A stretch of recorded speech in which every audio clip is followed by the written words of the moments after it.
অনেক অনেক দিন আগে, সেই প্রায় 1964 সালে ব্রিটিশ প্রধানমন্ত্রী হ্যারল্ড উইলসন কইছিল যে রাজনীতিতে একটা সপ্তাহ কিন্তু অনেক লম্বা সময়। আজকের দিনে বলতে হবে যে 24 ঘন্টা রাজনীতিতে অনেক লম্বা সময়। দেখেন, হঠাৎ করে অপ্রত্যাশিত যুদ্ধে পৃথিবী এক মহাযুদ্ধের মুখে এসে দাঁড়ায়। এখন যেমন দাঁড়াইছে ইরান আর ইসরায়েলের যুদ্ধে। ইসরায়েলের পক্ষ থেকে ইরানের উপরে অবৈধ এবং উস্কানিমূলক হামলা পৃথিবীর হিসাব নিকাশ পাল্টাই দিতে পারে। কি হবে আগামীতে বলা মুশকিল, তবে পুরো পৃথিবী এক অতি বিপজ্জনক সময় এসে দাঁড়াইছে।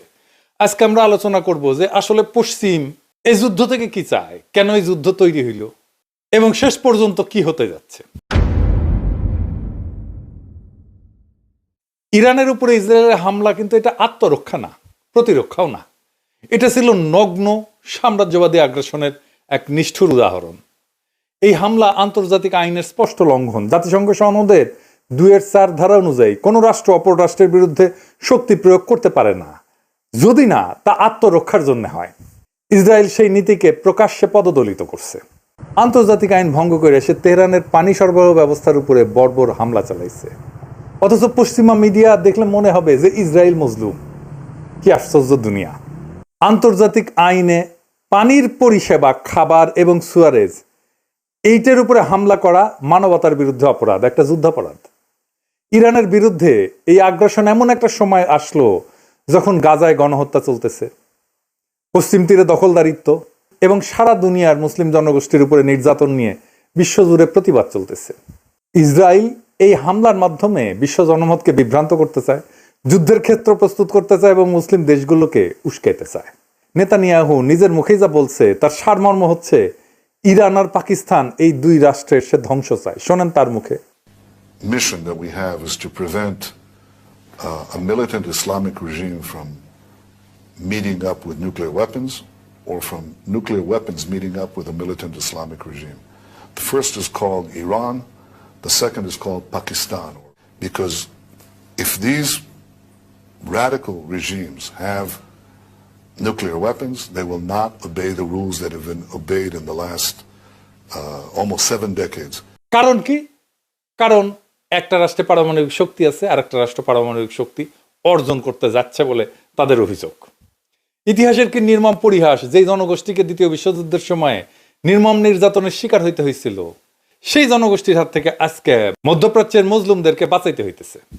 ইতিহাসের এক সময়ের বাস্তবতা দিয়ে আর এক সময়ের কর্তব্য নির্ধারণ করা যায় না।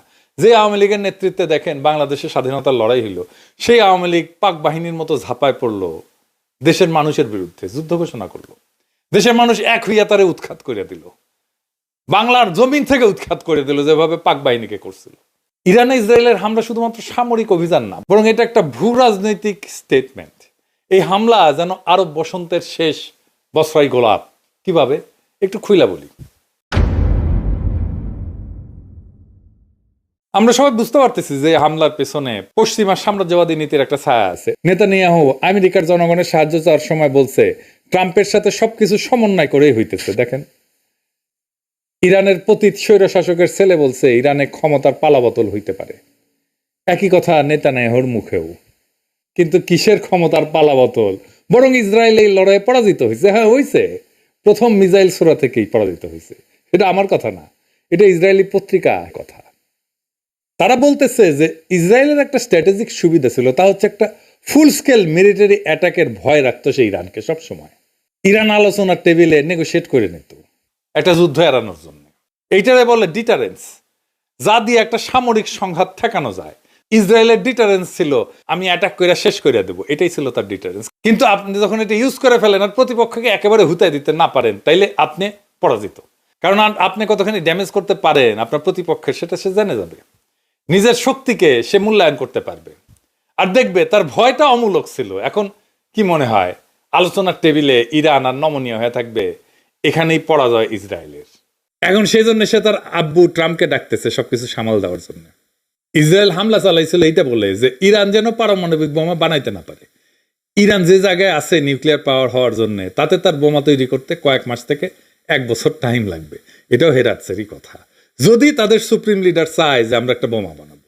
তো ইসরায়েল তো তার লক্ষ্যই পূরণ করতে পারলো না, বরং ইরান একটা শক্ত যুক্তি পেয়ে গেল যে পারমাণবিক নিরস্ত্রীকরণ যে চুক্তি করেছিল সেটা থেকে সে বাইর হয়ে অস্ত্র বানাইতে পারবে, বলবে যে আমার উপরে তো আক্রমণ হয়, আমার স্বাধীনতা সার্বভৌমত্ব বিপন্ন।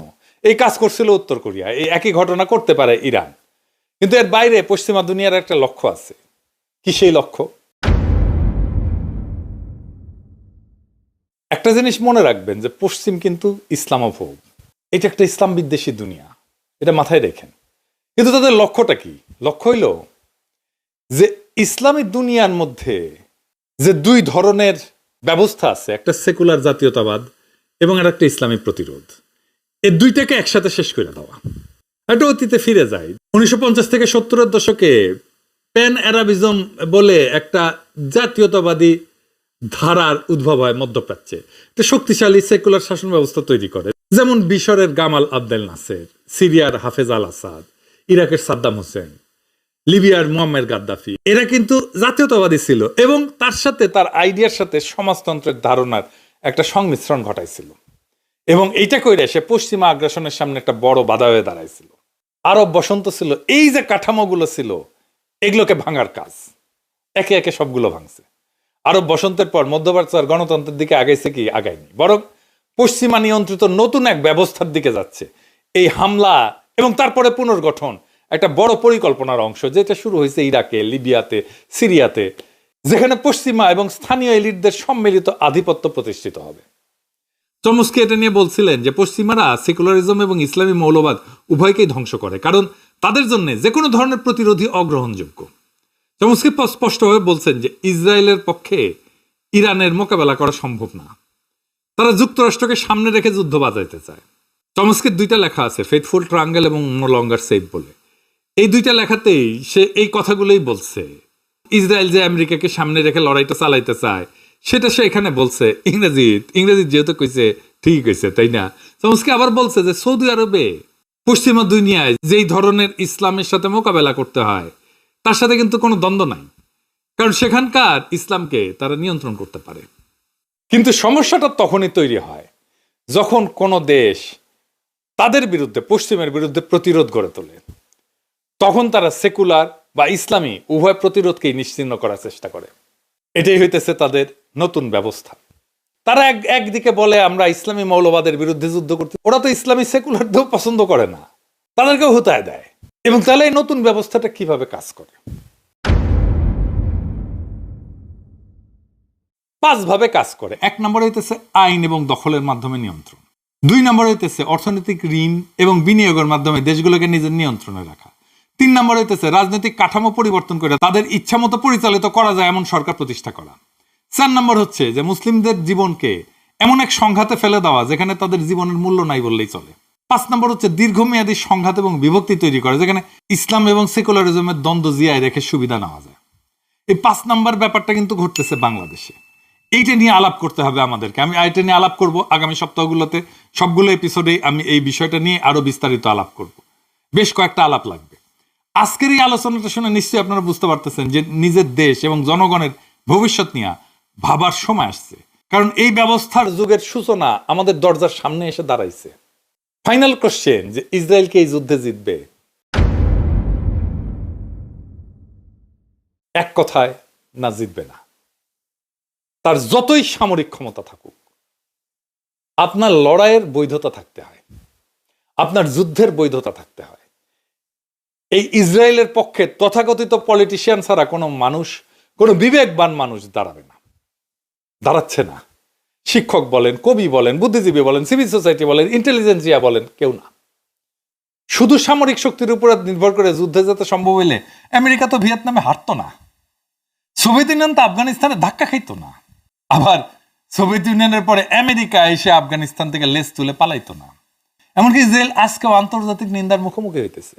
যুদ্ধের প্রকৃত বৈধতা মিসাইল, ট্যাঙ্ক আর বোমা দিয়ে নির্ধারিত হয় না। যুদ্ধের বিজয় বা পরাজয়ের বিচার বস্তুত হয়ে থাকে জনতার চেতনার ক্ষেত্রে, যেখানে জনগণ, তার বুদ্ধিজীবী শ্রেণী, ইন্টেলিজেন্সিয়া একটা গুরুত্বপূর্ণ ভূমিকা পালন করে।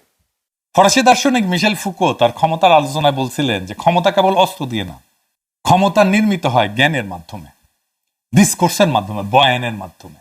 বয়ান তৈরির ক্ষমতাই ক্ষমতা। অর্থাৎ কে শত্রু, কেন শত্রু, শত্রুর বিরুদ্ধে যুদ্ধে যাওয়া কেন নৈতিক এবং প্রয়োজনীয়, এই সমস্ত প্রশ্নের উত্তর সমাজে তৈরি করে বুদ্ধিজীবীরা। এটাই আসল ক্ষমতার একটা নৈতিক সাংস্কৃতিক বৈধতার প্রক্রিয়া। এটাকে বলা হয় লেজিটিমাইজেশন। ইতিহাসের দিকে তাকাইলে দেখা যায় দ্বিতীয় বিশ্বযুদ্ধের সময় ফ্যাসিবাদ বিরোধী লড়াই শুধু সামরিক অভিযান যথেষ্ট ছিল না, বরং নাৎসিবাদের বিরুদ্ধে ব্যাপক বুদ্ধিবৃত্তিক এবং সাংস্কৃতিক অভিযান পরিচালিত হয়েছিল। লেখক, শিল্পী, দার্শনিকরা একজোট হয়ে বলছিলেন এই লড়াই সভ্যতার লড়াই, মানবতার লড়াই। ফলে এই যুদ্ধের নৈতিক বৈধতা তৈরি হয়েছিল এবং সেটাই শেষ পর্যন্ত পশ্চিমা শক্তির বিজয়ের মূল চালিকা শক্তি হিসেবে কাজ করছে। একইভাবে ভিয়েতনাম যুদ্ধের সময় আমেরিকার বুদ্ধিজীবীরা, এই নোয়াম চমস্কি, তারপর হাওয়ার্ড জিন, অসংখ্য দার্শনিক চিন্তাবিদ যুদ্ধের বিরুদ্ধে যে শক্তিশালী বয়ান তৈরি করছিলেন, সেটাই শেষ পর্যন্ত আমেরিকার ভিয়েতনাম নীতিকে ভেঙে ফেলতে সক্ষম হয়েছিল। আমরা হাসিনার পরাজয়ের কথাই বলি। হাসিনার পরাজয় তো একদিনে আসে নাই। হাসিনার শাসনের বৈধতাকে আমরা ক্রমাগত এটাকে ধ্বংস করছি বয়ান দিয়ে। মানুষের মনে আমাদের লড়াইয়ের নৈতিক বৈধতা তৈরি করছি। সামরিকভাবে অত্যন্ত শক্তিশালী ছিল, এখনো আছে আমেরিকা। তা সত্ত্বেও যুক্তরাষ্ট্র পরাজিত হয়েছিল ভিয়েতনামে, আফগানিস্তানে, কারণ তারা এই যুদ্ধের নৈতিক বৈধতা হারায় ফেলছিল। বর্তমান বিশ্বের দিকে তাকাইলে মধ্যপ্রাচ্য বলেন, ইউক্রেন বলেন, তাইওয়ান সংকট বলেন, ইরান ইসরায়েলের দ্বন্দ্বও বলেন, এখনকার আমরা এই একই দৃশ্য দেখব। এই যুদ্ধগুলো সামরিক শক্তির প্রতিযোগিতার চাইতে হয়ে উঠছে বুদ্ধিবৃত্তিক এবং সাংস্কৃতিক বৈধতা বা অবৈধতার সংগ্রাম। কে সঠিক, কে মানবিক, কে আগ্রাসী, কে নির্যাতিত, কে মজলুম, কে জালেম, এই সমস্ত প্রশ্নের মাধ্যমে বিশ্বব্যাপী বুদ্ধিজীবী, মিডিয়া, সাংস্কৃতিক প্রতিষ্ঠানগুলো তৈরি করে চলতেছে যুদ্ধের বৈধতার কাঠামো। ফলে যুদ্ধ এখন শুধু ভূখণ্ড বা সেনানিবাসের মধ্যে আবদ্ধ না। যুদ্ধ আজকে হয়ে উঠছে চেতনার যুদ্ধ, ওয়ার অফ কনসাসনেস। সেখানে ইন্টেলিজেন্সিয়ার আসল শক্তি। ইন্টেলিজেন্সিয়া যুদ্ধের বোধ তৈরি করে, সেই বোধ তৈরি করে নৈতিক বৈধতা এবং শেষ পর্যন্ত যুদ্ধের জয় পরাজয় নির্ধারণ করে দেয় সেই বোধ। তাই আজকের যুগে শুধুই শক্তিশালী সেনাবাহিনী থাকা যথেষ্ট না, শুধু প্রচুর যুদ্ধাস্ত্র থাকা যথেষ্ট না। সেই শক্তিকে মানুষের মধ্যে গ্রহণযোগ্য করতে প্রয়োজন বুদ্ধিবৃত্তিক এবং নৈতিক সমর্থন। কারণ শেষ পর্যন্ত ইতিহাস লিখে যায় বিজয়ীর বুদ্ধিজীবীরা, সামরিক বাহিনী না। তাই আজকে ইরান ইসরায়েল যুদ্ধে যাই ঘটুক না কেন, মনে রাখবেন ইসরায়েল পরাজিত হয়েছে, পরাজিত হবে, আখেরে পরাজিত হবেই, এবং মজলুম এক সময় না এক সময় বিজয়ী হবে। আজকে তারা যতই পিছু হটুক। এটাই ইতিহাস, এটাই পৃথিবীর ইতিহাস। পৃথিবীর ইতিহাস এই দিকে অগ্রসর হচ্ছে এবং আমরা ইতিহাসের সঠিক দিকে আছি। এবং এই লড়াই থেকেই একদিন ফিলিস্তিন মুক্ত হবে, ফিলিস্তিন স্বাধীন হবে। ইনকিলাব।